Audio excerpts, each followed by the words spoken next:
Ya estamos de regreso. No hace tanto que nos sorprendimos, nos indignamos con esta historia del Rich, de cómo jóvenes que habían acudido a divertirse a un concierto, se ve rebasada la capacidad del lugar, se quedan afuera, están en esta espera de si van a entrar o no van a entrar. Se empieza a generar una marea de personas que termina por colapsar uno de los vandales de cristal de la plaza y se colapsan también hacia el vacío, se van hacia el vacío los jóvenes que estaban ahí a las afueras. Pierden la vida 2, pero otros tantos resultan heridos. Pese a que esto nos llamó la atención a los medios de comunicación, a la sociedad, a las autoridades, que se volvió nota nacional y hasta internacional, pues poco a poco y al paso del tiempo se ha ido difuminando, sin deslinde de responsabilidades, sin reflexiones profundas, y no quisimos dejarlo así. Por eso está con nosotros José Guadalupe González, vocero de Ciudadanos Observando, quien ha estado dando seguimiento al caso. Lupillo, bienvenido.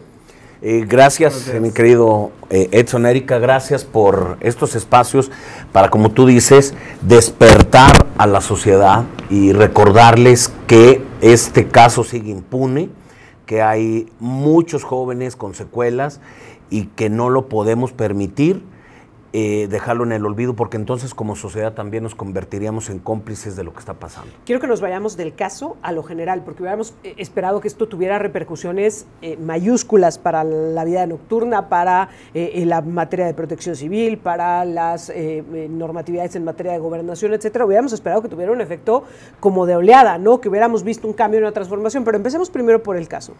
¿Cuántos jóvenes siguen hoy día bajo tratamientos derivados de esta situación? ¿Cuáles han sido las secuelas? ¿Cómo está la Procuración de Justicia para las familias de quienes perdieron la vida en estos hechos? Mira, me haces una pregunta muy interesante porque obviamente era lógico. En un principio todos los medios, toda la sociedad, todos nos enfocamos lamentablemente en los dos jóvenes que perdieron la vida. Pero nos hemos olvidado también de las secuelas que ha dejado toda esta desgracia, toda esta tragedia, y el día de hoy son dos jóvenes que se encuentran muy malos, en una situación muy delicada. Por ejemplo, la jovencita Isabela, ella lleva 12 operaciones en lo que lleva el accidente, más de 40 días. Esto es terrible, o sea, le va a dejar secuelas de toda su vida.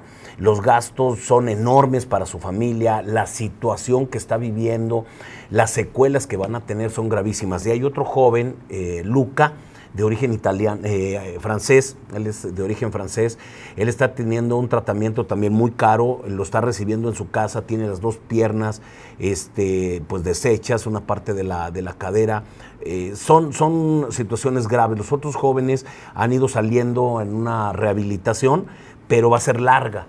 Y te platicaba antes de entrar al aire que ahora que venía en camino, venía oyendo precisamente una cápsula de todos los traumas, de todas esas secuelas que quedan en una persona. Imagínate con lo que van a cargar toda la vida las familias de los jóvenes que perdieron la vida y los que el día de hoy pues siguen graves. ¿Y qué ha pasado con ese caso? ¿Quién se ha hecho responsable? ¿Quién ha asumido la responsabilidad de lo que sucedió?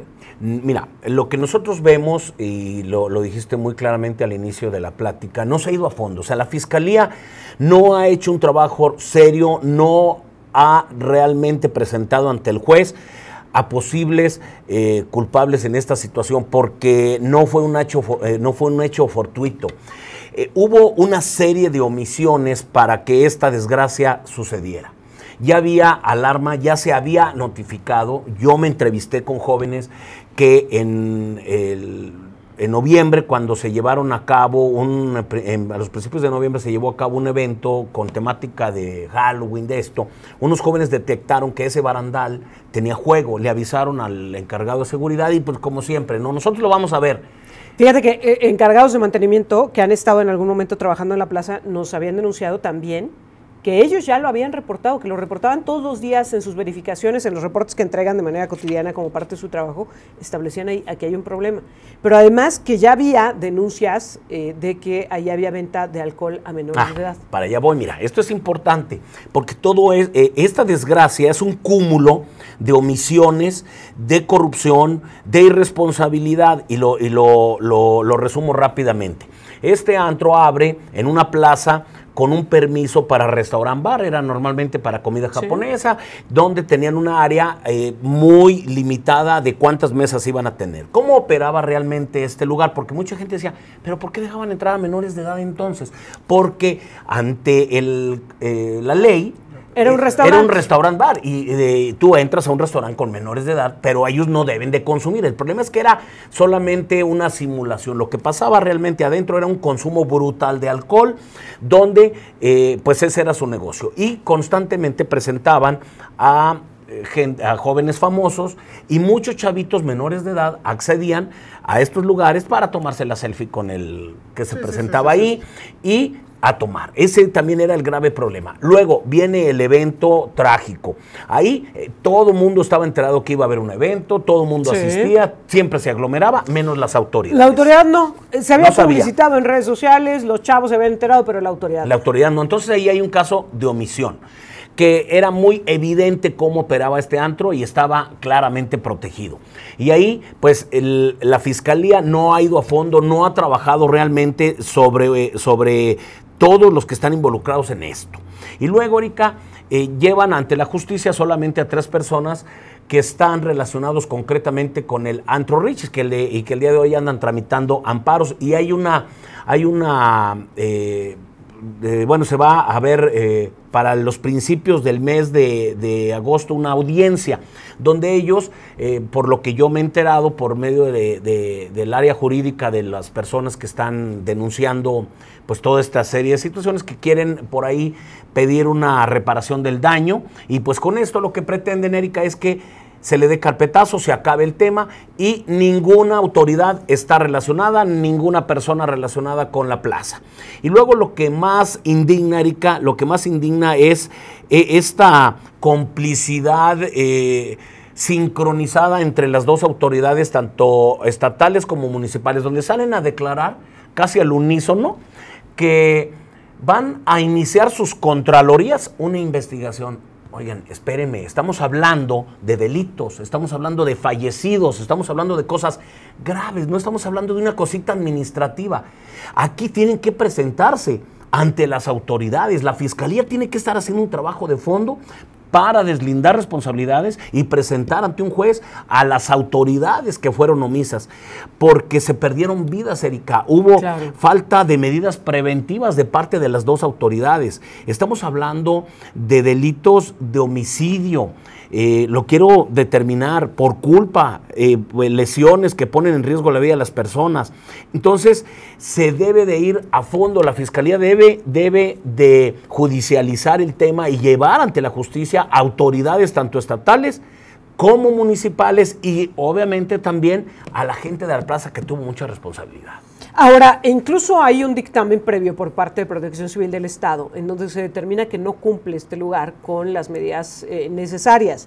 Ellos argumentan que el lugar estaba amparado y que por eso no pudieron proceder a la clausura, pero dime una cosa, si existía esta premisa, ¿no debió haberse dado una vigilancia permanente de cómo operaba el lugar? Es decir, a lo mejor no puedo cerrar porque está amparado, la ley me lo impide, pero no puedo montar un operativo de supervisión permanente para verificar que la gente no se esté poniendo en riesgo. Pero entonces aquí, Erika, efectivamente, ¿cuál es el trabajo también de los administradores de la plaza? Obviamente los mismos organizadores del RIS con eso nos están demostrando pues su terrible irresponsabilidad, pero obviamente yo me he entrevistado con inspectores del ayuntamiento que me han detallado, Erika, cómo operan las células, cómo tienen las células los propios inspectores. Ellos saben perfectamente lo que está pasando en esta zona. Y no nada más es el Rich, hay muchos antros más que tienen este alto riesgo. Pero aquí, Erika, pareciera que la Fiscalía no le quiere entrar a fondo, como no nada más con el caso del Rich. Y te puedo yo dar una lista de situaciones donde hablamos, por ejemplo, con el megafraude de los servicios de salud. La Fiscalía no fue a fondo, porque el fraude fue 1 millón, fueron, no sé, 900 millones de pesos, y ellos dicen que investigaron 22. Bueno, es lo mismo que pasa con el Rich. Aquí, Erika, yo lo que creo y lo que veo, mi querido Edson, es que lo que temen es que se destape la caja de Pandora. ¿Qué es lo que está pasando realmente con todos los antros? ¿Cuántos realmente Quiero están ir operando justo así? a ello. A ver, ahora vámonos al macro. Hubiéramos esperado que después de una tragedia y una desgracia como esta viniera una oleada de medidas. No nada más ir a clausurar uno que otro, no nada más ir a... Sí, y en el primer fin de semana y después olvidarte del asunto. Hubiéramos esperado realmente una sacudida por parte de las instituciones para revisar qué es lo que está sucediendo y realmente cómo está operando la vida nocturna en San Luis. No los restaurantes, porque se fueron además contra ellos, ¿no? A ver, un restaurante pues que todos conocemos, que está perfectamente establecido, que lleva ahí muchísimos años. Eso no. Ir realmente a donde se llevan a cabo los eventos clandestinos, a donde se le vende alcohol a menores, a donde la gente sabe que se llevan a cabo incluso las posfiestas, como le llaman, ¿no? Etcétera.